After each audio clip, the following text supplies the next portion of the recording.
आज मी तुमचे 3-4 हजार रुपये तर नक्कीच वाचवणार आहे. तर ते कसे ते या व्हिडिओमध्ये मी सांगितलेले आहे. दिवाळी म्हटलं की ड्रायफ्रूट्सची खरेदी ही आलीच. त्या पॅकेटवर आहे ना 120 रुपये किंमत लिहिली, म्हणजे 500 ग्रॅमचं तुम्हाला पॅकेट जे आहे ते 120 रुपयाला मिळेल.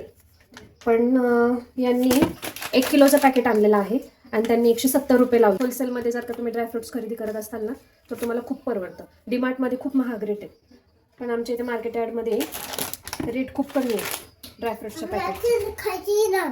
काय अंजीर खायचं? सरक दाखवतो, दाखव अंजीर खातो तू, दाखव. सगळ्या दादा दिदींना सांगायचं अंजीर खायचं. हां, खाऊन दाखवा, खाऊन दाखवा, खाऊन दाखव ना, खा. सगळ्यांनी खायचा. आता हे झालं. आता हे 250 रुपये ग्रॅम बदाम आहेत. याचा रेट मला 880 रुपये किलो दिलेला आहे. जर का 250 ग्रॅम 350ला आहे तर मग किती पडतं? 1400 रुपये किलो आहे. तर मार्केटमध्ये तुम्हाला जर का तुम्ही गेलात तर 880 रुपये किलो पडतं. अक्रोडवर प्राईस नाही आहे, असं आहे त्याच्यावर प्राईस नाही आहे. सांगते तुम्हाला, बदाम 425 रुपयांचे 250 ग्रॅम आहेत आणि मला इथं 920 रुपये किलो बदाम पडले. पिस्ता जो आहे ना याच्यावरती 250 ग्रॅम पिस्ता जो आहे तो 550 रुपयाला पडतो आणि इथं त्यांनी रेट लावलेला आहे 1350 किलो असा रेट लावला आहे. हे पिस्ता, खारे पिस्ता आहेत. हे क्वालिटी खूप छान आहे यांची. खारे पिस्ता आहे.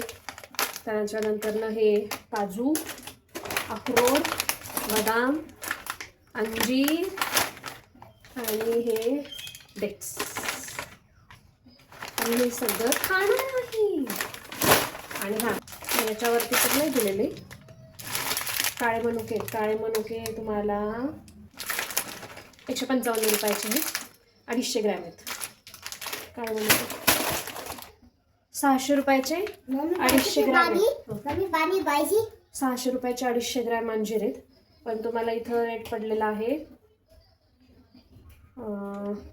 यांनी 1.5 किलो आणले त्यामुळे 1900 रुपये किलो आहे आणि 250 ग्रॅम 600 रुपयाला आहे. म्हणजे बघा किती परवडतं. 1900 रुपये रेट लावले. तुम्ही कुठनं खरेदी करता ड्रायफ्रुट्स मला कमेंटमध्ये नक्की सांगा. आम्ही तर पुण्यातल्या मार्केट यार्डमधनं करतो. चला भेटूया पुढच्या ब्लॉगमध्ये. तोपर्यंत बाय बाय.